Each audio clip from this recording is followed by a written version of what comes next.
Hey, what's up mga Lodi Cakes? So ayun po this video. Kamusta naman kayo dyan? Wow, kung tatanungin nyo, okay lang din naman. So ayun, ito nga pala tayo. Ride tayo at maghahanap tayo ng shop na pwedeng pagpagawa ng aking motor. Dahil nagdulus yung wiring ng motor ko. Yung nasa sa tingin ko na problema kasi wala akong brake light, wala akong tail light, signal light, and everything mga lods. Yeah, maghahanap ako ng shop na pagpapagawa ko ng motor ko. Kaso nga lang, naisip ko, linggo nga pala ngayon. Yeah, maraming shop ang sarado. Pero meron na akong isang naisip na pwedeng puntahan. Hindi ko lang sure kung bukas siya ngayon, mga lods. Pero sana naman bukas siya para magawa na itong motor ko. Napakahirap kasi, napakadelikado lalo na sa gabi. Yung magmumotor ka nang wala kang brake light, tsaka tail light. So medyo umaling sa ng pahanan niya mga lods, pero goods lang yan. At least hindi yung umuulan.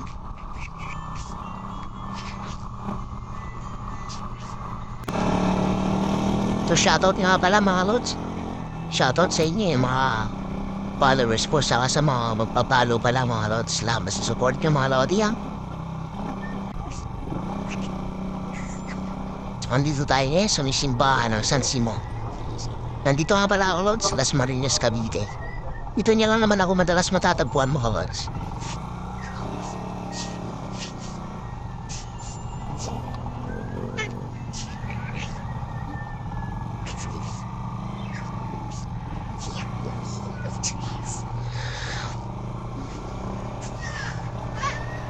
So, malapit-lapit na tayo si shop na pupuntaan natin.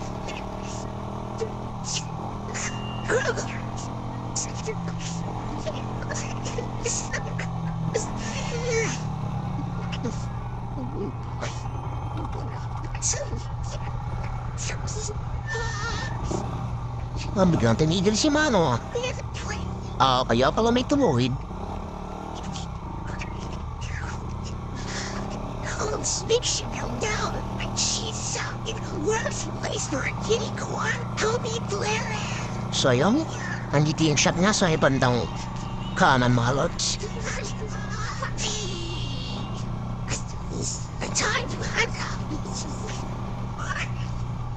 At eto na nga mga lods, bukas nga ang shop niya ha. Napakaswerte ko naman. So yan, meron nga pala silang ginagawa ngayon.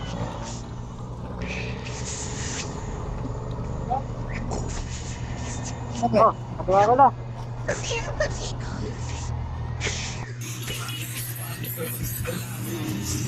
So yun mga lodi, ito na nga pala yung shop niya. Ito ay ang Team Parts. Team Parts yung kanyang pangalan. Yan o, ayun yung mga service na ino-offer nila. So ito nga pala yung motor ko mga lodi. Gumana yan mga lods, pero goods na goods pa yan. Yung makina yan mga lods.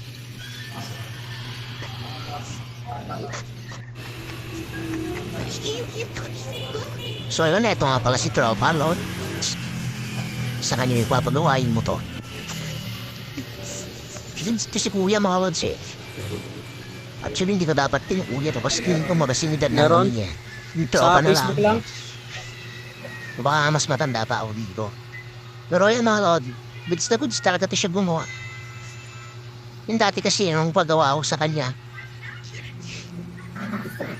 At talagang hanggat makagawa niya ng paraan para hindi ka gumastos, gagawa niya ng paraan. Kaya nire-recommend ko siya kung medyo gusto mong makatipid. Nire-recommend ko siya. Pwedeng gumawa ng motor. Pero, ayun nga, dati nung nagpagawa ako sa kanya at talagang kailangan ng palitan yung mga wirings. Pinatuwa naman ako mga lods. Hindi ko na iniisip yung kung gaano kamahal yung mauubos. Basta mapaganda lang ulit. So yun, nagawa niya lahat talaga yung wiring goods kinanggal niya. Pinalitan niya lahat ng bago. At ayun na. Halos 2 taon na rin bago ako bumalik sa kanya. Dahil ito nga nagbubus na. So pamatagaran din naman yung gawa ng mga lods. Kasi sa katulad nitong motor po na build niya, Minsan kasi nakakita yung mga wiring na to. Hindi yung maiwasan minsan. May napuputol. So, yan. Sa kanya ko pinagawa. Tumagal talaga.